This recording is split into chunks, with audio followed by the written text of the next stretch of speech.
राजस्थान में हाल ही में मुख्यमंत्री अशोक गहलोत और सचिन पायलट के बीच चली वर्चस्व की जंग का खामियाजा सीधे तौर पर कांग्रेस को जिला परिषद और पंचायत समिति के चुनावों में उठाना पड़ा है। लिहाजा गांवों में कई सालों का ट्रेंड तोड़ते हुए भाजपा सरताज साबित हुई है, क्योंकि अब तक सत्ता में आसीन पार्टी के पक्ष में ही इन चुनावों के नतीजे जाते रहे हैं। लेकिन भाजपा ने इस मिथक को तोड़ दिया।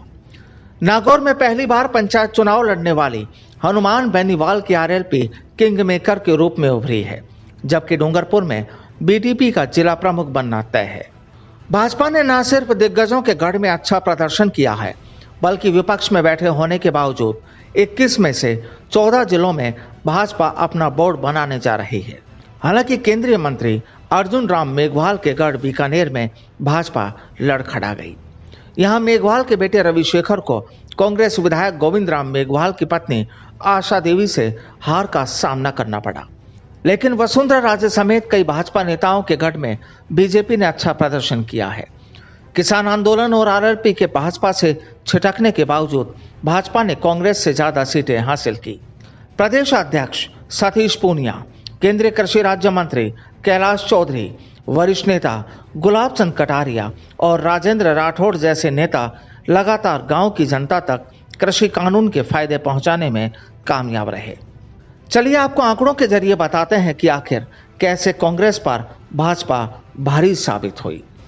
1836 सीटों पर बीजेपी का कब्जा, 1718 पर कांग्रेस की जीत। जिला परिषद के चुनाव नतीजे, 323 जिला परिषद में भाजपा ने खिलाया कमल, 246 जिला परिषद की चाबी ही लगी कांग्रेस के हाथ। सतीश पूनिया ने सूबे के मुखिया गहलोत पर निशाना साधते हुए कहा कि पंचायती राज चुनाव के नतीजे इस भ्रष्टाचारी सरकार की विदाई के निश्चित संकेत हैं। गांव की जनता ने भाजपा पर भरोसा जताकर केंद्र की नरेंद्र मोदी सरकार और राजस्थान भाजपा संगठन के प्रयासों को सराहा है।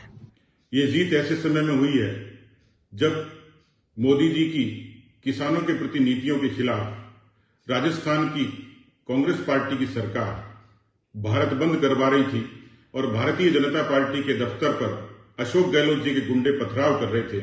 लेकिन ऐसा लगता है इन नतीजों से कि भारत बंद तो दूर, लेकिन ऐसा लगता है कि कांग्रेस पार्टी के अनेक नेताओं की दुकानें जरूर बंद हो गई।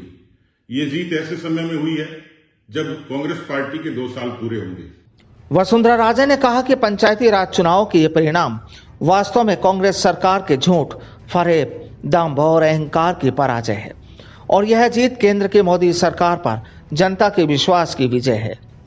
प्रदेशवासियों से मिले इस अटूट प्यार और आशीर्वाद ने संगठन में नए उत्साह और उमंग का संचार किया है।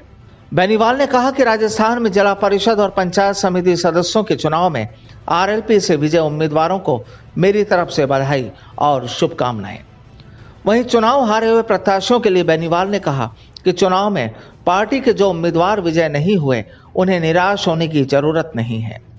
लोकतांत्रिक व्यवस्था में जनता हार जीत का निर्णय करती है, इसलिए प्रदेश के गांव ढाणी तक जो मेहनत आपने की उस मेहनत को और अधिक बढ़ाते हुए हम सभी को मिलकर पार्टी का विस्तार करने की दिशा में कार्य करना है। कुल मिलाकर कहा जा सकता है कि यह चुनाव नतीजे कांग्रेस के लिए खतरे की घंटी है, जबकि देशव्यापी विरोध के बीच भाजपा के लिए राहत की खबर है। भाजपा के सभी गुटों का भी अच्छा प्रदर्शन रहा। वहीं इन चुनाव के बाद मार्च अप्रैल में विधानसभा की 3 सीटों पर उपचुनाव भी होने हैं। लिहाजा कांग्रेस के लिए ये नतीजे खतरे के संकेत साबित हो सकते हैं। Bureau report, the fact India.